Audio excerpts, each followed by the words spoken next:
La porte de derrière et l'escalier de service, par Antoine Garnier.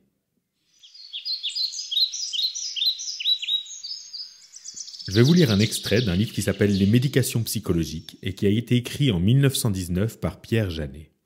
Et suite à cet extrait, je vous ferai un petit commentaire personnel.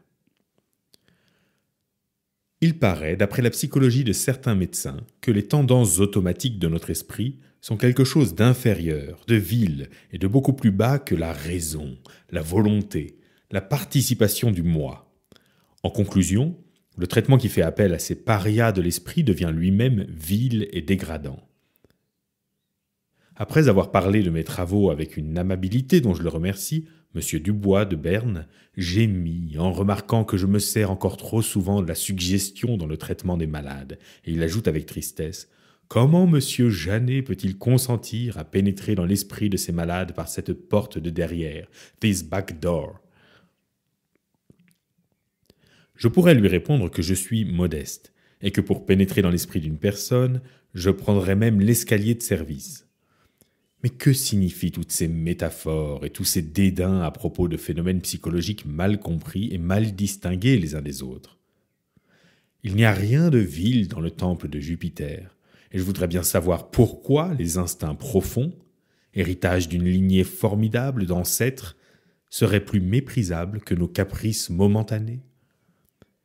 Le raisonnement plus ou moins logique est en honneur auprès de ces médecins, mais il est très discrédité auprès des philosophes qui l'accusent de fausser toutes nos connaissances en les intellectualisant et qui lui préfèrent l'intuition dérivant des instincts profonds.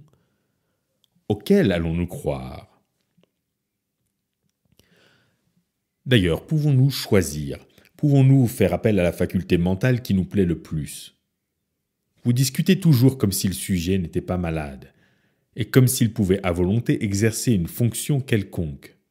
S'il avait à sa disposition ce raisonnement parfait, cette volonté idéale dont vous parlez, il ne viendrait pas vous consulter.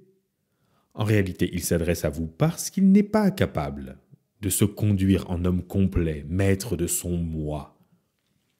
Le docteur Bonjour, dans la revue de l'hypnotisme en 1906, disait « Vous ne pouvez lui faire que des pseudo-raisonnements dont vous n'avez pas le droit d'être si fier. » Il est beaucoup plus correct de ne pas chercher à se faire illusion et de s'adresser directement à des fonctions inférieures que le malade possède encore, comme on le fait d'ailleurs dans tous les traitements médicaux qui sont loin de s'adresser toujours à la pure raison.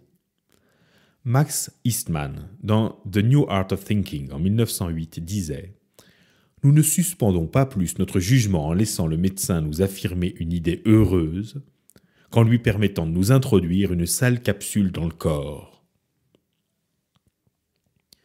Mais ces fonctions inférieures ne peuvent rendre les mêmes services que les opérations rationnelles. La guérison n'est pas volontaire, le malade ne s'alimente pas, on l'alimente. Manger par suggestion hypnotique, ce n'est pas manger. Quel enfantillage! Les malades que l'on nourrit en leur enfonçant une sonde dans le nez mangent-ils mieux? Ils engraissent cependant, et les malades nourris par la suggestion font de même. Sans doute ce n'est pas une alimentation idéale au point de vue de l'élégance mondaine, mais c'est une alimentation tout de même, et elle vaut mieux encore que l'inanition.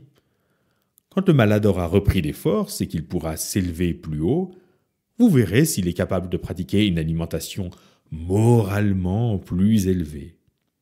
Mais en attendant, je le répète, c'est un malade et vous devez parer au plus pressé en lui donnant la seule alimentation dont il soit capable.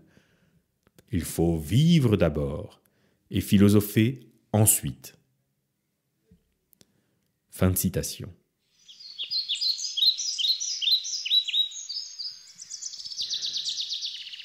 Dans cet extrait, Pierre Janet défend clairement la méthode thérapeutique basée sur la suggestion et l'hypnotisme, contre les diverses méthodes à la mode qui recourent tantôt à une analyse intellectuelle, tantôt à de véritables leçons de morale, tantôt encore à une pédagogie du patient.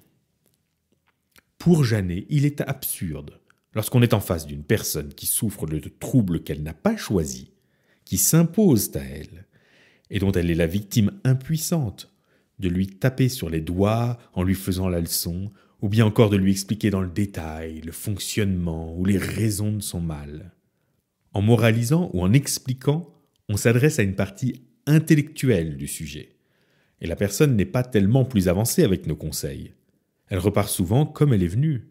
Et parfois même, se sentant coupable d'être trop idiot ou trop faible ou trop lâche pour aller bien. Ce n'est évidemment pas ce qu'il faut. Le patient a déjà souvent réfléchi à son mal, parfois faussement, peut-être, mais parfois avec justesse. S'il lui avait suffi d'un peu de bonne volonté pour aller mieux, il y a fort à parier qu'il ne se serait pas laissé souffrir autant. S'il est là, désespérant d'aller un jour mieux, c'est que ce sont d'autres types de forces en lui qui commandent à son mal. C'est ce niveau profond de l'être qui s'exprime. Et c'est à ce niveau de l'être qu'il faut répondre. C'est l'automatisme qui, détraqué, dicte le trouble. C'est donc l'automatisme qu'il faut corriger. On ose imaginer un garagiste qui prétendrait réparer les voitures en donnant des cours théoriques de mécanique à ses clients.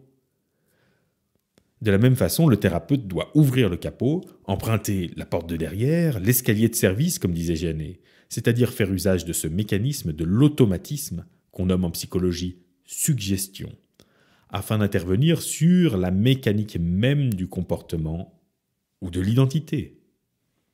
Et dans ce sens, il existe peu de thérapies qui comprennent assez bien cela aujourd'hui, qui s'adressent à l'inconscient sans chercher à l'analyser, et qui ne s'adressent qu'accessoirement à l'intellect du patient.